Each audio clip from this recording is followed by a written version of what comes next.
Allez, Leïla, Oui, alors aujourd'hui, on va enchaîner, on Oui. va parler de beauté. On va parler de ce qui pourrait être ou ce qui est pour certains la plus belle femme au monde.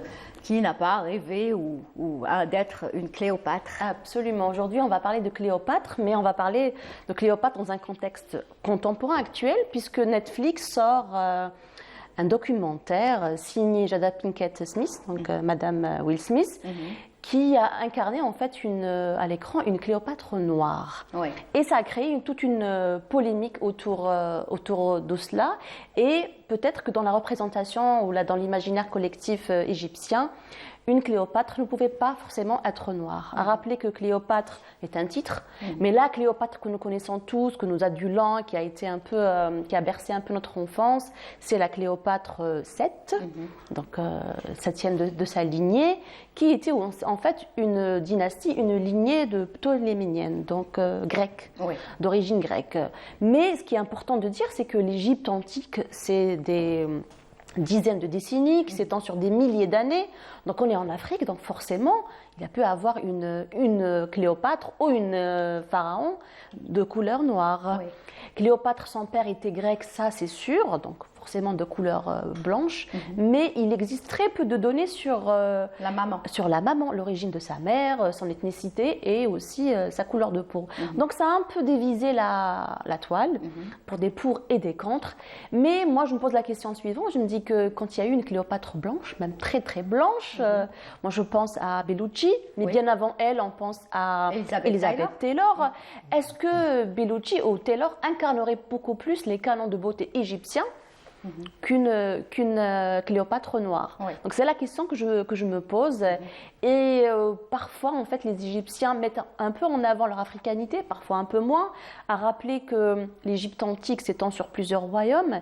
Et un des royaumes, donc le royaume de Luxor, dans la Nubie actuelle, sont des populations de couleur noire.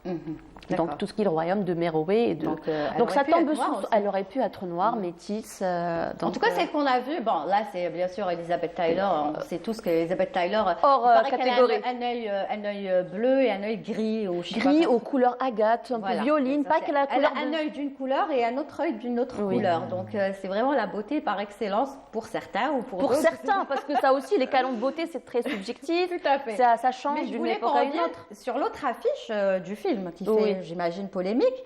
Elle est belle aussi, l'actrice. Elle est très belle, elle est très belle. Après, elle est super belle. Est-ce qu'on peut la voir, s'il vous plaît? Voilà, elle est très belle aussi. Elle est belle. Après, est-ce qu'il y a une véracité historique derrière sa couleur de peau ou pas? On ne le sait pas.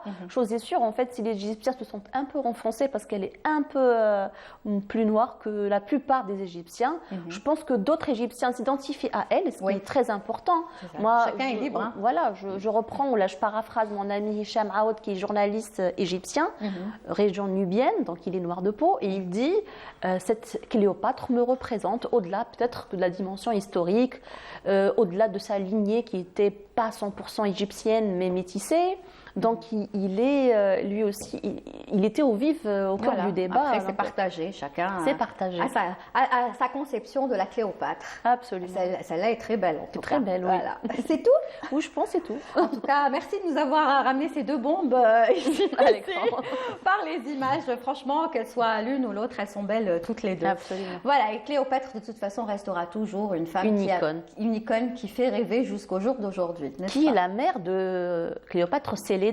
Notre Cléopâtre Sélénée qui a pu épouser Juba II aussi. Voilà. Donc finalement, Nsoubiya. Exact. C'est bien. Merci Leïla. Oui, je t'en prie. Familia, finalement.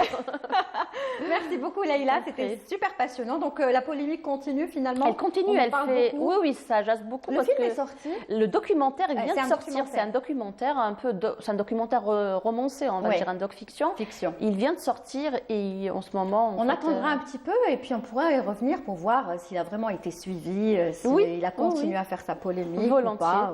Très bien. Vous êtes là pour, de toute façon. Vous allez le suivre pour nous. Vous l'avez vu ou pas encore? Non, pas encore. J'espère que vous allez le voir et nous faire un résumé. Un petit commentaire. Merci beaucoup Leïla. Rendez-vous mardi prochain. Oui, sans faute. Avec bien sûr d'autres voyages, d'autres histoires à raconter. Et des surprises aussi. Et des surprises. On adore les surprises. Merci.